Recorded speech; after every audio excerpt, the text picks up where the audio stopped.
বড্ড বেশি মন খারাপ হলে দুপোটা কেঁদে নিও, তবুও স্বার্থপরদের কাছে কখনো নিজের মন খারাপের কষ্টের বর্ণনা দিতে যেও না। ভালোবেসে কাউকে বুকে জায়গা দেওয়া খুব সহজ, কিন্তু সেই বুক থেকে তাকে মুছে ফেলা অনেক কঠিন। এটাই অতি বাস্তব। কোনো মানুষকে ছেড়ে থাকা অনেক কষ্টের, কিন্তু তার চেয়েও অনেক অনেক গুণ বেশি কষ্টের হলো সে আসবে না জেনেও তার জন্য অপেক্ষা করা। প্রতিটা ভুল মানুষকে একটি করে শিক্ষা দেয়, আর প্রতিটা শিক্ষা একজন ব্যক্তিকে পরিবর্তন করে দেয়। অভিমান বেশি সময় বাঁচিয়ে রাখতে নেই।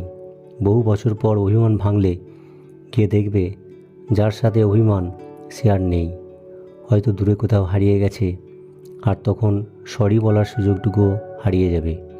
বাস্তব সত্য মিথ্যা, মানুষ তেলামাথায় তেল দেয়। স্বার্থের পৃথিবীতে ভালো খারাপ বলে কিছু হয় না।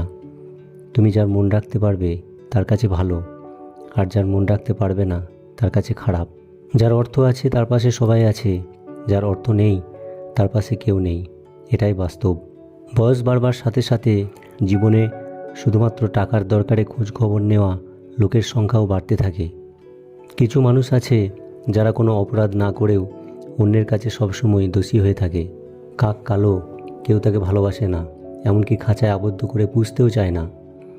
ঠিক তেমনিভাবে মানুষ মুখে যতই বলুক আসল সৌন্দর্য মনে, কিন্তু সবাই ঠিকই সাদা চামড়ার পিছনে ছোটে। একটা মেয়ের জীবনের সবচেয়ে বড় পাওয়া হলো একজন যত্নশীল স্বামী। মানুষের ডিগ্রি লেখা থাকে পেপারে, শিক্ষার পরিচয় পাওয়া যায় তার ব্যবহারে। এখনকার মানুষ নিজে খাবে, নিজে পড়বে, শুধু নিজের ভালোটা দেখবে। অন্যের থেকে সাহায্য নেবে, কিন্তু অন্যকে সাহায্য করবে না। এরা নিজের ছাড়া কিছুই বোঝে না। মানুষ আমি একটাই, তবে ব্যক্তিভেদে আমার চরিত্রগুলো আলাদা আলাদা। কারো কাছে আমি এক গম্ভীর মানুষ, কারো কাছে বদমেজাজি, কারো কাছে খুবই ফানি, কারো কাছে হয়তো খুবই রোমান্টিক, আবার কেউ কেউ ভাবে কবি সাহিত্যিক। অনেকের কাছেই খুব ভালো এবং ভদ্র মানুষ, আবার কারো কাছে পৃথিবীর সব থেকে জঘন্য মানুষটি আমি। তবে মানুষ কিন্তু আমি একটাই। রূপ, যৌবন, অর্থ এসবই আপনার সাময়িক পরিচিতি, সময়ের সাথে সাথে ছেড়ে চলে যাবে। কিন্তু আপনার ব্যবহার হলো আপনার চিরস্থায়ী পরিচয়, যা মৃত্যুর পরেও সকলের স্মৃতিতে থেকে যাবে। জীবন গণিতের মতো, আনন্দ যোগ করো, হতাশা বিয়োগ করো, খুশি গুণ করো, দুঃখ ভাগ করো, আর সুন্দর একটা সমীকরণ দিয়ে জীবনের মান প্রকাশ করো। হীন ব্যক্তিকে সম্মান করা এবং সম্মানিত ব্যক্তিকে অপমান করা দুটোই অনুচিত।